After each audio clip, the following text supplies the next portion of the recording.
Hi, welcome to Matt's Life.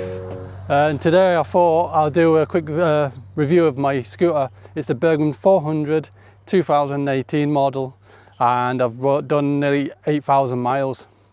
So I've had this bike for a year. I did a video when I collected it. It did really well, to be fair, and it was fun to make. I was talking about that video today. I've had a few questions about this scooter, what I still think about it. Do I regret it? Do I still get on with it? So here we are. So like I said, this is the Burgman 400 2018 model, and I had it a year, nearly done 8,000 miles. I love it. I use it every day. So I own a BMW R1250R. In the first year of having that, I did 8,000 miles. But since I've had this, I've only done 1,000 miles on it, so that says a lot. There's something about riding a slow bike fast. It's fun. It's more fun than riding the BMW slow, I can tell you that for sure. And yeah, what have I done to it? Well, what I'll do, I'll get my phone out and I'll go around it, and I can merge the videos together and go through it.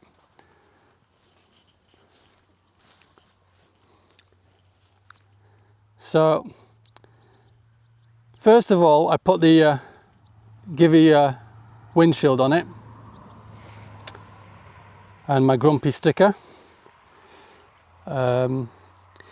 This is one of them purchases I've made, and I have mixed feelings about it, to be honest. It is fantastic in the winter time. It's great for keeping the cold weather off me, which is why I bought it. The downside is when it's dark, because I do the night shift, so I'm riding in dark quite a lot. It can get a bit awkward when it's raining, because you have the light reflecting off the road, off the lampshade and off the cars, and you get dazzled. That's the downside. The good side is it keeps all the rain off you, the wind off your chest and things like that. It makes life a bit easier in that way. The bike on its own does a good job anyway, like, because you've got all the protection for your legs, which is a bonus. The second thing is, what I've put on it was the Oxford heated grips. These are great for the winter time. These are a must-have if you're riding in the UK. This is like my equivalent of a car, because I don't drive. And as you can see there, I've got the Garmin. Now I should get it wired to the scooter so it turns on with the ignition, but I haven't. All I do is I thread the wires through there. They don't even get crimped, to be honest, so it's not a big issue for me at the moment. And the way I fitted that is you just get a ram mount to go where the mirrors are, and it works. It's good for me. What else have I done? Now this is one thing what gets mixed reviews. It's a Shad 48 top box. When I first did my video and I said I wanted one, I had a lot of people telling me you shouldn't do it because it affects your handling, especially in windy weather. And I've not really had it. If you take your hands off the handlebars at lower speed, it does cause a bit of a wobble, but I don't do that anyway. I've tried it, but I don't do that anyway. But it gives me the space that I need. And in the top box, I keep my high vis, my waterproofs, some spare gloves, and I normally ride in an open face helmet when I'm riding this. And what I do is I keep my full face helmet underneath the seat. The top box works quite well because it's got the padding on the back. So if you take a pillion, it gives them a bit of security. Now I've also had people asking me if it makes much difference in the pillion, and the answer is yes and no. If the pillion is taller than you, heavier than you, then it does make a difference. And if it's a block, they tend to sit further away from you, so it puts more weight on the back end, and that way it can affect it. But I've taken a lot of my family members on, my mum, my sisters, niece, nephews, and with them lot, I've not noticed the difference of handling. So yeah, it's all good. The downside to this scooter is the suspension. It is quite stiff. So if you're hitting any bumps, things like that, you do feel it. And at the motorway speeds, now you can sit on the motorway, and there is things you can do, like put heavier rollers and stuff in, I believe, to reduce the revs. I haven't, I've just left it stock. But if you're doing like 70 mile an hour, it will go on to around 6,500, 7,000 revs, and it's like, and it can get quite annoying. So I don't like to sit at motorways for long. So on this scooter, you've got two holes, could be holes. You've got one here, and that's where your battery is.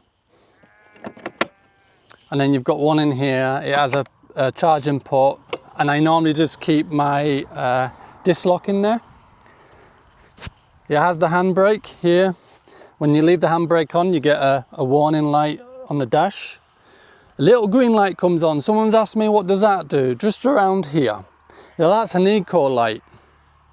And the eco light comes on when, obviously, you're riding steady away, mainly at a steady rev pace. The fuel economy, I'm getting around 160 miles, then you want to be filling up. I did say when I got this around 200, but it's not. Realistically, it's, yeah, 160 miles to be fair. What I don't like is this ignition switch. So I've done it, and it was my own stupidity. If you turn it too far left, it turns the parking lights on, and it can be just the slightest little notch.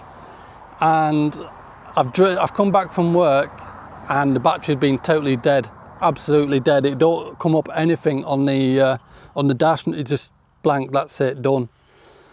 Let me take these off. So these are my rock straps. I am on a bit of a trip at the moment. Sorry, I'm on a bit of a trip. So all I do is put a bag on, and then I don't know if you can see there, I just put my rock straps over it. So, oh.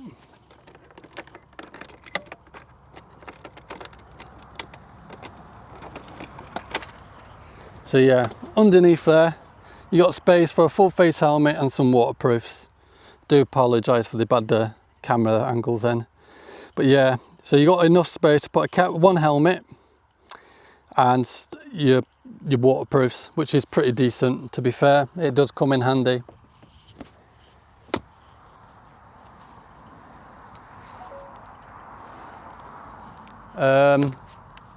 Yeah, so I don't know what else to say.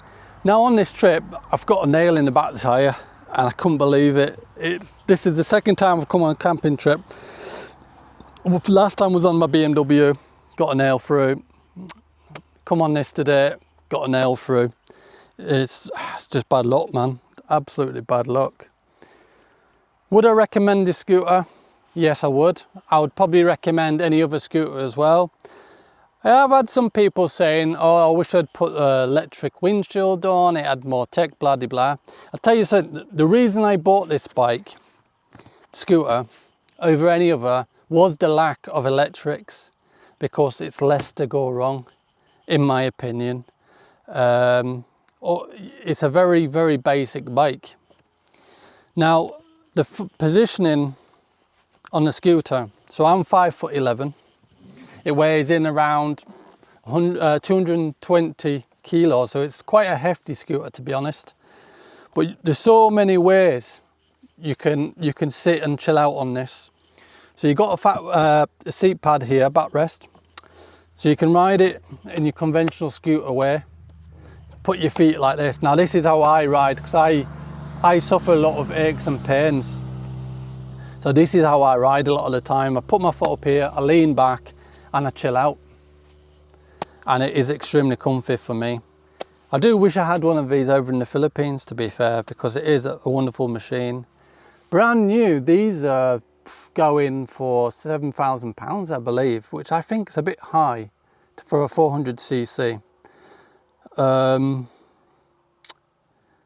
I paid 3,800, I believe, for this, and it had 1,700 miles, 1,700 miles. It looked brand new until I got hold of it. I have had some discoloration here where the catalytic converter is. There's a point. Issues what I've had. I had a warning light on, F1 or FI, something like that, and it was flashing, and it didn't want to start up. And then once I got it started, I rode it a couple of times, started it, turned it off, started again, and it went away. So I don't know what the hell that was. The second thing is I'm getting some squealing noises, so it's either the clutch or the belt, so I need to get that looked at. Someone said yesterday at Squires it's because it gets a lot of brake dust and stuff inside, and it makes that noise and it needs cleaning out. So I need to take it to garage really and give it a good service. The servicing on this is every 3,500 miles. That's the downside, to be honest, because it does come along, that's like twice a year for me, so it can be quite pricey. If you're thinking about getting one, you can't go wrong. I'll be honest, I love it. I do love it, and if anything happens to this, I'll most likely get another one. Second hand, of course, but yeah, I'll definitely get another one. It's fantastic. Touring, it is brilliant because I just put my food underneath. I'll put a picture up actually. I put my food underneath the seat in cool bags. Here I'll keep my waterproofs and bits I need to get hold of, foot pumps and stuff like that. And then, not foot pumps, what am I, air tyre inflators and stuff like that. And my bag contains the main stuff, the tent, the sleeping pad, my pillow, sleeping, yeah, all your cooking stuff, things like that, you know, I use the Trangia, things like that, my stoves. So yeah, it is really easy to pack, and once it is packed, you don't feel it, you don't feel the weight. It's brilliant. Honestly, especially on these small country roads, you can't ask for a better vehicle. Anyway, I hope you enjoyed the video. I hope I've answered the questions that you've asked. Yes, it's good for a pillion. Yes, it's good fun. Do I still like it? Yes, it's fantastic. Issues, F1 issue which went away, and obviously the squeaking of the belt and the clutch, and the corrosion down here where the catalytic converter is on the exhaust. Please like, comment, subscribe. I've only got a small channel, so I can't apply to everyone. So if you've got questions, just ask me and I'll do my best. But I do suffer from dyslexia, learn difficulties, so if you think, who the hell wrote that? It is me, and now you understand why. So yeah, please like, comment, subscribe. Hopefully you'll enjoy this video and then the ones to continue. From me, take care, ride safe, be happy, and try for now. Just thought I'd quickly add to this video and the review. This is a great, fantastic little touring machine. As you can see, it's easy to pack up, so much space. The handling is, because the suspension being a bit stiff and the frame, it can get a bit out of shape sometimes. If you're taking a corner and you hit a bump, it gets out of shape quite easy. And I have scraped it a few times going around bends and roundabouts. But apart from that, it's been fantastic. And the lights as well on the night time are pretty good, to be fair. I've got no complaints. All in all, it's a good little bike. And sorry about that, I just remembered as I was riding home from my little trip. But yeah, right, see you in a bit, thank you.